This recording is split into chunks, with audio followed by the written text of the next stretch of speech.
14 litter here. Those would be sired by Claus. Claus would be the heavy hitter son that A.J. Lewis and Kim Lewis and family would have raised. That sells for $100,000 to McCoy here earlier this summer. Excited to see how those pigs have been. Have fed here so far. It feels like there's been a pile of them that have sold for really good money, especially for AJ. I don't know that he's ever used a boar as hard as maybe what he's used him. Just sells one last night, actually, in the power female sale for a pretty good chunk. And so those Claus pigs look like they're going to do extremely good. And the mother of these would be our BB15 blurred vision sow that would have came from Zach Schwecke. That sow's done an extremely good job for us. Most recently would have had a gilt there that goes second in the heavies down there at Indiana. But this would be her stoutest litter. Very excited about what those 14s that we feel like can do. We sold some of those in our last sale that were well received, and feels like these things here have continued to mature and keep coming. All right, pair of 14 litter male pigs here, Barras here.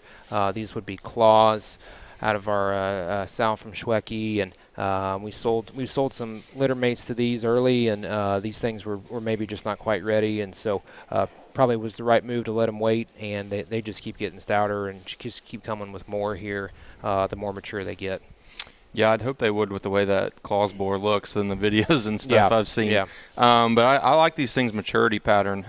They look like just a feeder's dream. Skeletal quality is very good. Squareness from front to rear. Gut look out front.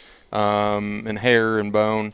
I think this bigger one here looks like, obviously, not only is he bigger and he could show earlier, but he looks like one you could push and shove on pretty hard if you're needing something for a mid to late February type of show.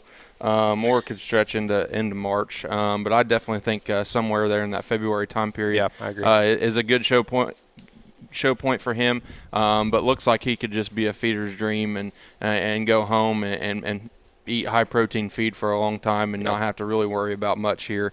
And got some look and extension out front to where kind of set himself apart compared to his contemporaries. Yeah, I mean, first to admit, these are not the smartest ones, maybe, at least out here in the video pen, and so that they maybe aren't doing themselves much favors. But I think both of them super square, very not messed up. I think a guy can push on them as hard as you want, and I think start with a square skeleton and then build on top of that. It's not a bad place to start.